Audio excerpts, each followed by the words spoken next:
side for that.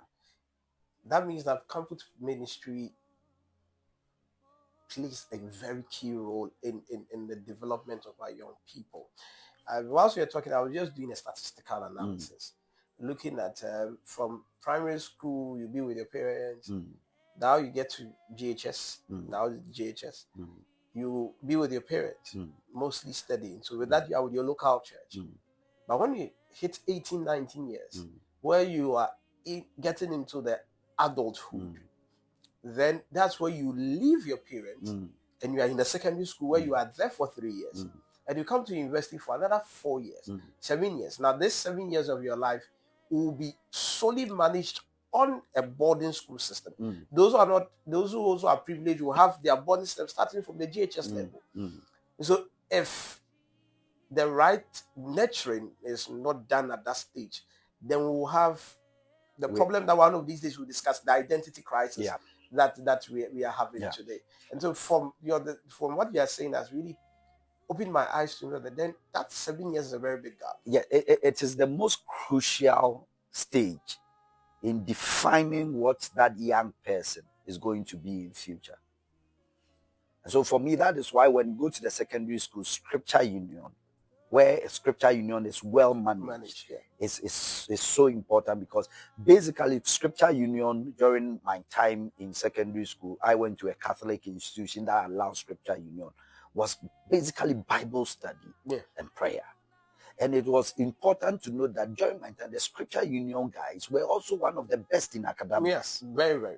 So if you have that nurturing in the secondary school, and then you are able to continue in the university, whether in your denominational campus ministry or in the GAFESs or any of them, then it means that you are going to be a well-rounded person. Because I tell you, there are many things academic may not teach. But the campus ministry will give you that enlightenment. And so anybody that misses that will have a deficiency going forward in their lives. And it is that which shows when the people enter into their jobs, their politics, the church as pastors. Anybody, the difference between a pastor that had a proper campus ministry nurturing and the one that did not get is clear. It's clear, because then the one that had the campus ministry nurturing knows how to be a pastor and also nurture other young people. The basic problem is the one that did not have campus ministry nurturing also do not see the need to spend resources and energy in nurturing the other young people to also become. And so for me, if you miss those 7 years as a church, you are in trouble. And that is why churches must take it so serious, their campus ministries, and do not have to leave campus ministry unattended to for the young people to struggle to find their feet. There must be guidance. There must be guidance of what really campus ministry, and the content of what is studied, content of what is used on campus ministry must be of interest to every church.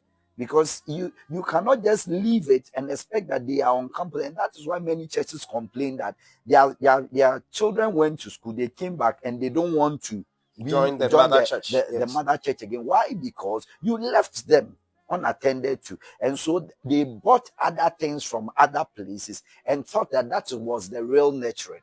And so they come back to the church, and the real teaching of the church, they do not find interest in, but other things. In fact, it answers the next question, that should the church be interested in helping develop campus ministry? Absolutely. In fact, it should be owned by the church. It should be owned by the church. And when I say it should be owned by the church, I'm not saying that the church should send a pastor there to control the students. But no. At least to give some guidance. You should give them the foundation, the structure of which a campus ministry should be. And you should be interested in training the leadership of the campus ministry. So every year, executives go and executives come. Can the church have a structure that at least that will nurture the leaders of these campus ministries to know how to handle the campus ministry in that academic or spiritual year?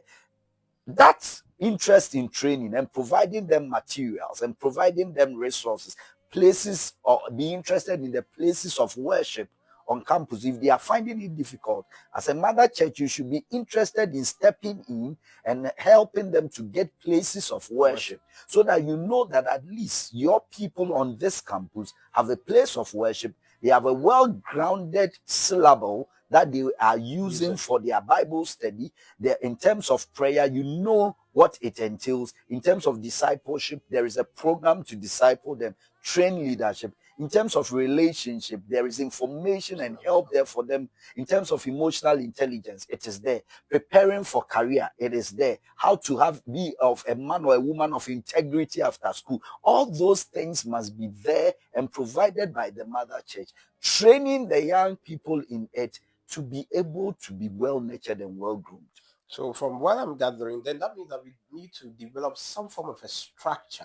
Very important. For campus ministry. Very looking important. at the talent of campus ministry. Absolutely. To help the campus ministry grow. And it is not everybody that can handle campus ministry. So churches must intentionally groom people who will be then specialized in that area of campus ministry. Because dealing with students is fun but complicated. Yes. You must deal with them from an angle of knowledge, empathy, at the same time from an angle of knowing what you want them to do.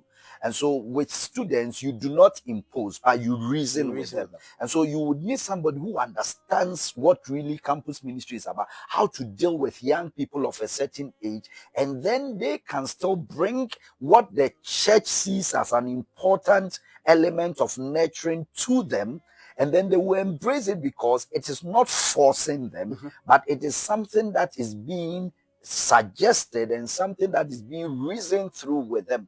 And interestingly, with the Gen Zs, they have a way of doing the same thing you want them to do in a fun way. So can we then understand it and incorporate whatever we want them to do in that fun way that resonates with them, are still getting the same results? And that's why I'm saying that not every pastor can even be in charge of a campus ministry. Not every pastor can be a chaplain of an institution or a tertiary institution. If you do not get a chaplain who understands campus ministry, they will go and collapse the whole structure of the campus ministry and build a church out of it. And so you realize that many universities are struggling now because the people that were placed as chaplains did not understand what really campus ministry was. And so they wanted to run campus ministry as churches, and then the whole system then collapses. Now, the deficiency that it will bring is that the very core moral tenets and spiritual tenets of the students will be destroyed. And the effect will not just be now, but then we'll be grooming people who may not really understand the faith that they profess. And so I think that even universities in appointing chaplains must be interested in people who understand this issue of campus ministry and be able to even train and retrain their chaplains to be able to nurture well. The chaplain of a campus is different from the chaplain of a military, Ghana Armed Forces, or immigration. The chaplain of parliament, if really there is chaplaincy to parliament, would totally be different from the chaplaincy to Zoom Lion or the chaplaincy to any other company. The chaplain to the president will be totally different from the chaplain to the moderator. And so we made these are all different facets of ministries that as a church we should explore, research more, try and train people in those specific areas so that we can get the best out of it. Otherwise, if you throw it in there and give just chaplains and pastors for just giving sake, you will never get the best out of it. Barish, thank you very much. In fact, it's making me reminisce on when we were on campus and then we decided to have a Bible study structure that does not look at people preaching, but rather look at people, rather looking at the people being a part of the discussion. Yeah. And I saw that a lot of people were interested in the discussion to the extent that it saw the numbers growing during the Bible study period. And so for me, I share in that. Yeah. The question I have is, I'm looking at today when you go on social media, people are having issues with relationships. My relationship with this, I get Bookie Heart, I get this, I get this, I get this. Everybody has, not everybody, but some people have chop breakfast. So my question is, how does campus ministry play a role in that life? Absolutely. And how can campus ministry help resolve that? Because the emotional damage and everything is becoming an issue. So, the truth of the matter is that, as I said, campus ministry is for nurturing. And you realize that when I was talking about the very foundational blocks of campus ministry, I said social and relationship. It is at that point that the young people are trying to discover themselves and discover their need for others. And so the reason why there are a lot of people who go through these broken hearts and others is that they are not taught. They are not engaged. But campus ministry will afford you the platform where you will be taught, you'll be engaged. And I have had opportunity many times of going to campuses to speak to people about relationships, about appreciating their singleness. And I think that when they come from the point of knowledge, a lot of the red flags, a lot of the things that are there, they would notice it. Many of the time I tell a lot of the young people that, yes, a lot of the relationship on campus ministry, on campuses, do not survive. Why? Because at that point, people are still discovering themselves. But if they are able to discover themselves from a point of knowledge, they are nurtured. And then every decision they are making in their relationship, in their spiritual life, they comes from a point of knowledge. And the mistakes are minimized.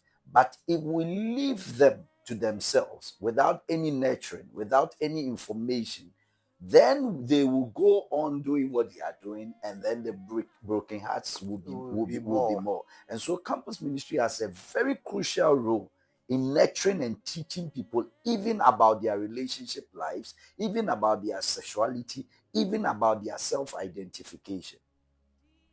Okay. So, Marish, we'll conclude, but just to summarize the discussion so far. So first, we have understood that campus ministry is not a church. No. Secondly, we are now understanding that campus ministry looks at there needs to be a vision. Yes. Now the vision should be focused on nurturing or helping the students mature. Yes. And the best way to help them mature is to look at the area of Bible study, prayer, and also to look at the social lives. And that's where the relationship issues come in. Campus ministry address all of those issues, the mind, the psychology, all of those things. Campus ministry has the potential of addressing that. And so, based on that discussion, these are the things I gather. How will you conclude this whole discussion on campus ministry? So, it's a big deal. Campus ministry is a real big deal. Apart from all that we have mentioned, it's a platform for mentorship too. And so for me, I would want to conclude by saying that the 7 years of college or secondary school and university are the crucial moments in a young person's life, where they spend most of the times out of the home, out of the supervision of parents, by themselves. Now, what can keep them nurtured, groomed, to become the kind of adults after university that we expect them to be, either in the ministry, either in politics, either in the marketplaces, is to give them the real platform of enjoying campus ministry. And I dare to say that churches must be interested in learning about what campus ministry really is, model the structure of campus ministry to serve and address the needs of the generation without necessarily making it like the normal church ministry. If we are able to look at it that way, then we know that the future of the young people, when it comes to they being mature to handle the future and the challenges that comes with it, will be very bright. Thank you very much, Barrich. Again, I believe that you've delivered on the topic, the subject matter. Viewers, I believe that today's discussion should be a matter of concern to our church, matter of concern to the church leadership, matter of concern to the students themselves, and then the student leaders, and even the university. Yes. Because the university should come to appreciate what campus ministry is Yes. about. Because from our discussion, it makes us understand that then campus ministry makes the life of the students easier to be able to focus on the academics. Yes. Because if it can solve problems of societal or social issues, psychological issues, because most universities today have the guidance and counseling units.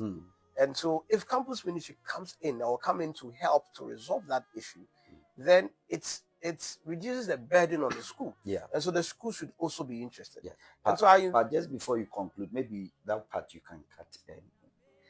Even in the side of academics, real campus ministry can even group them according to courses and encourage group studies. Yeah. And so as I said, it addresses the holistic life of the young Christian. And so, as you said, it is everybody's business, right? From the university authorities to the church authority, even to the students and the student leadership themselves. They must do it and must do it right, the right way, so that we can get the needed benefit out of it. Yeah. So I recommend this podcast to all secondary schools, in fact, all boarding schools, all universities, and all churches. You listen, learn, and redesign the campus ministry structure to suit its purpose. And I believe that we all will be blessed. We'll be able to nurture the right people who will be having the right mindset and understand their purpose in life and fulfill purpose.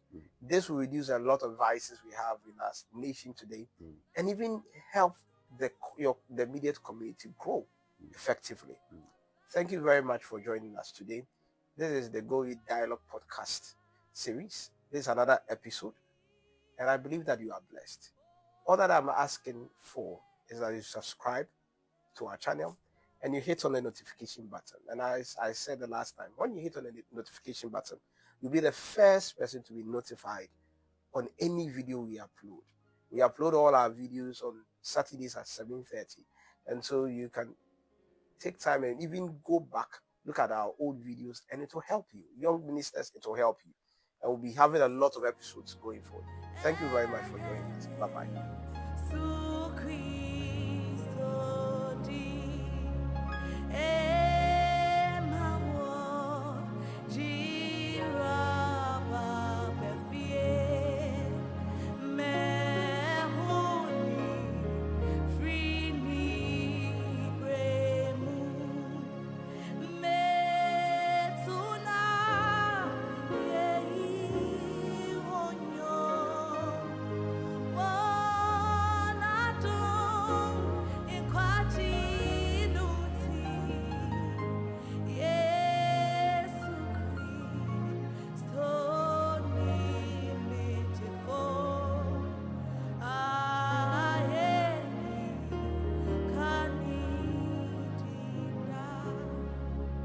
My soul.